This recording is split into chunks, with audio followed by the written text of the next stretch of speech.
But let's get into some football talk before we end the night, y'all. I know we've been talking a lot of different things. We're not even gonna do predictions. Let's talk about who we're excited to see, and let's talk about let's kind of expound on it. Let's just freestyle it. Let's go to the secondary. Let's start off in the secondary first. We're gonna jump right in it. Lock in with me, y'all. Lock in. Lock in. Lock in, baby.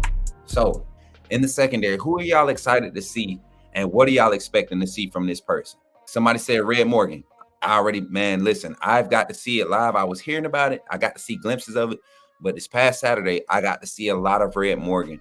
And the young man is being counted on to do a lot of second tier, third tier stuff that you won't see from a true freshman, kind of like we saw from Caleb Downs. And he's out there and he's showing that he's capable. So I'm excited about that. Somebody said Damani Jackson. Same thing with Damani Jackson. Came in highly touted. I think high expectations. He's impressed the coaching staff. Mo Linquist has leaned on this young man to be a leader as one of the new guys on the team, but one of the most experienced in the cornerback room. Tony Mitchell, Sean Williams, y'all heard me ask a question about Tony Mitchell to Coach Mo Linquist the last time we had defensive coaches interviews. He didn't really expound on Tony Mitchell per se, but he talked about how he's continuing to work. And we don't have a lot of guys in the secondary, but for the position that Tony plays, that's where the most experience came back. You got to think Keon Sabb transfer, Devontae Smith, Malachi Moore, Brayson Hubbard is in that group. Drake Kirkpatrick has been making a lot of strides in that group. That safety corner, Rover Husky look that Drake Kirkpatrick has been. Red Morgan, who's a true freshman, he's actually worked his way into the first team. So Peyton Woodyard, another guy that I'm excited about, he's worked his way. So I think we got a lot of guys to look forward to. Monte Smith, healthy. That's going to be huge, right? That's going to be huge. Jaleel Hurley. I know, listen, Jaleel Hurley, apparently he had a great turnaround. I saw him play. He really didn't have opportunities to make huge plays, but he did get out there with first team. He and Xavier Brown and Mbakwe were all kind of rotating in the boundary area. I like that. Let's move to the defensive line. We're not going linebackers first. Let's go defensive line. Give me some names that you guys are excited to see. I'm excited. Me personally, I'm excited to see what Jeremiah Beeman does in A-Day. I'm excited to see what Jeremiah Beeman does. I've been watching him create a lot of buzz. James Smith. Yes. James Smith, another one. I think James Smith is 47. 47 is James Smith, I believe, right? Had a good scrimmage this past weekend. Just had a good scrimmage. I think Tim Keenan is like the unsung leader. And we saw what he was doing when he was healthy last year. Can't wait to see him get healthy. Or can't wait to see him healthy.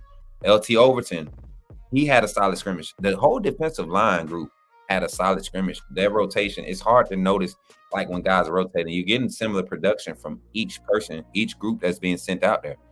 So Keon Keeley, defensive end, right there on that D line. Caleb Taylor says Jordan Renard. I'm telling you, man, it's going to be hard to really key on the defensive lineman this year because Kane Womack is going to use his depth. He is going to use his depth. Keeley's getting comfortable. He's starting to figure it out. Looks like he's starting to figure out. Granted, most of his reps were against third group when Dylan Lonergan was on the field or Austin Mack was on the field, but he's still going against other 5 stars, other 4 stars. You get what I'm saying? Other talented guys who are just so happen to be in the third group or the fourth group, second or third group with the offense. So I think he's going to be solid though. 3 deep D-line going to be nasty. That's what I'm saying. That's how Michigan beat up on teams last year. I'm telling you, Kane Womack has to be taking a page out of that book. Linebackers, outside linebackers, who y'all excited about? Outside linebackers, or less linebackers in general. That includes Q Rob, that's Quay Roussard, that's Keanu Colt, that's Yanzi Pierre. You got Deontay Lawson, Jahad Campbell, Justin Jefferson, Jeremiah Alexander, Justin Oronkro. Bro, the linebacker room is deep. Honestly, Quay Roussard and Keanu Colt on the field is a different beast off the edges. When y'all see that, when y'all see those two lined up at the edge together, y'all remember how we used to get excited about Dallas and Will being on the field at the same time? Y'all remember when we used to get excited about the Raptor package? I think Kane Womack is putting together something similar. I mean, the whole linebacker defensive line situation is crazy deep. I mean, I said Q Rob, Jeremiah Alexander. I'm gonna just keep on naming people that I seen, numbers that I seen just show flashes this past weekend. Yanzi Pierre, Jay Sean Ross, 43. That's who that is. 43 making noise, y'all. 43 is making noise. Trust me. 43 is making some serious noise out there as a true freshman. Quay Rusar is the dog. I mean, nobody said Tim Smith. He's the OG of the crew. I think we kind of forget about him because of, his limited play last year. Did we do everywhere on the defense, right? We did secondary. We did linebackers. We just did linebackers.